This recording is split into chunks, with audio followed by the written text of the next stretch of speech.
That's what I was going for. I was trying to do it because I'm rock and roll. Punk rock.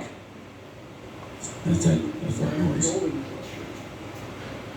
That's the most punk rock thing anybody can do. Alright.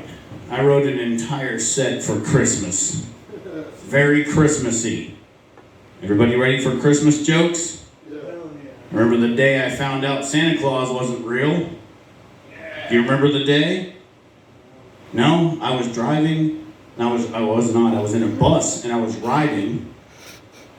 We were going to Pittsburgh. I'm from right here in Morgantown. Can't you tell? Because I'm gross. We went to Pittsburgh for a trip. And on the way back, I saw Santa Claus walking across the bridge in Pittsburgh in the middle of fucking December. And that was the moment I knew that Santa Claus wasn't real. You may think to yourself, Jack, are you stupid? No, I'm not stupid. I know that that wasn't the real Santa Claus. But I thought that guy worked for the real Santa Claus. And then I thought Santa Claus was a fucking asshole and a terrible boss.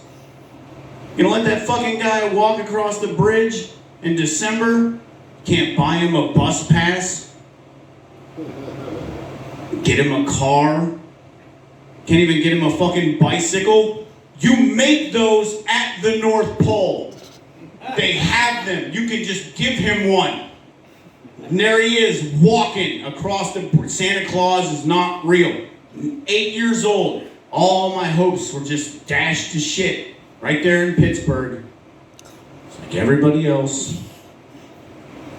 I wrote some Christmas songs to deal with... Wake up! Listen to my Christmas songs. I wrote this just for you. Not this song in particular, though. Alright, in general, I wrote this because I love you and I wanted to come here. Anyway, he sees you when you're sleeping. He knows when you're awake. It's about Bill Cosby. So these are sensitive subject Christmas songs. Okay? Up on the rooftop, cuck, cuck, cuck. Santa likes to watch your parents fuck.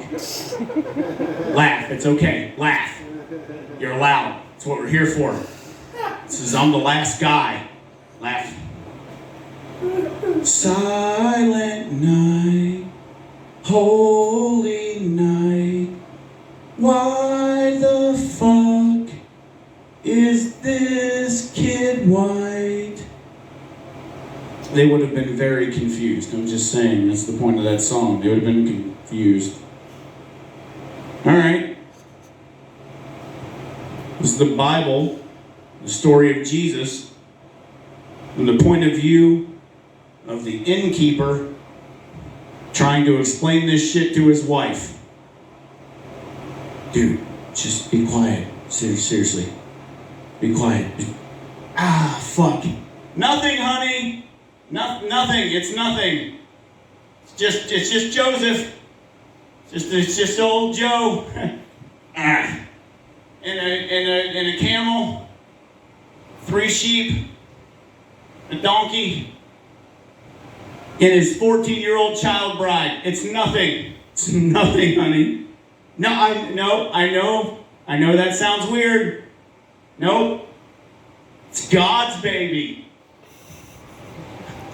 It's God's baby. He said that he came upon her.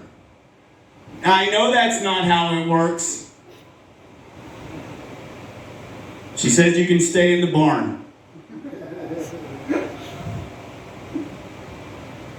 Every hole is a glory hole if you live your life for Jesus. All right.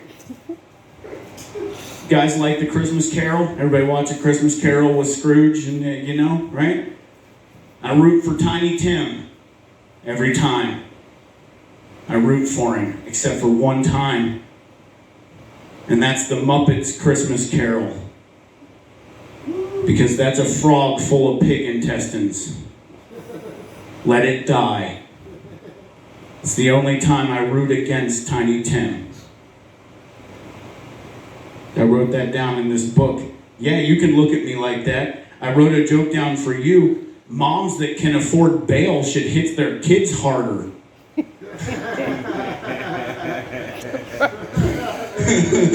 Oh, man. Hey, when does a joke become a dad joke? When it comes in your mom. All right. Anyway, these are Christmas jokes, guys. Everybody, Christmas jokes. All right? Okay. All right, so I spent the entire day writing a poem. You know? Gay, right? I spent the whole day writing a poem. And that poem is The Night Before Christmas, West Virginia edition. I'm going to read part of it with a British accent. Deal with it. 'Twas the night before Christmas, in an old run-down house. Not a cretin was stirring. The Narcan had ran out. That's where we're going here. Right. The shotguns were hung in the trailer with flares. No trespassing signs, warning people beware. The children neglected a rug as a bed. While visions from kerosene fumes fogged up their heads. When out on the porch, there arose such a shatter.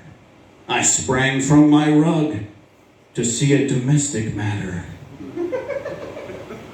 Away from the window, I flew with a flash, tore open the bags, and flushed the whole stash.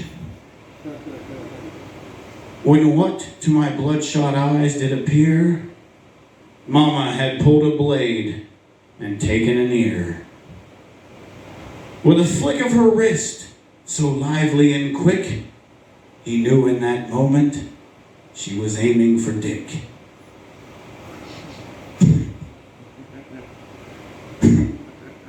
Now Donna, that dancer, now answer, I'll listen. I'm vomit, I'm stupid, no honor, no wisdom.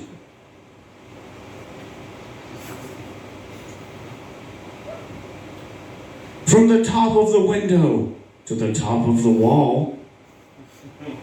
Now blast away, blast away, blast an 8-ball. It's a West Virginia edition, we know that, right? A bundle of joy he had hid in a sack, and he looked like a hobo with a handful of crack. His eyes, how they twinkled, his knuckles, how hairy. His ass cheeks were exposed, his clothes were at Sherry's. The stump of a pipe he held in his 3 teeth, and thick smoke encircled his head like a wreath. The broad decked his face with a punch in the belly.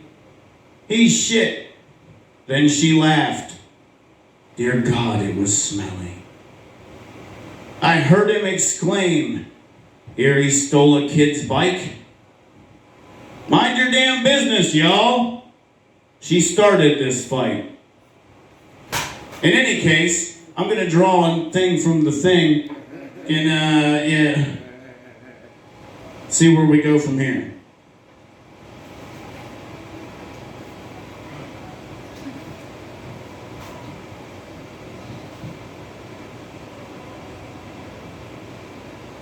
I don't know, man.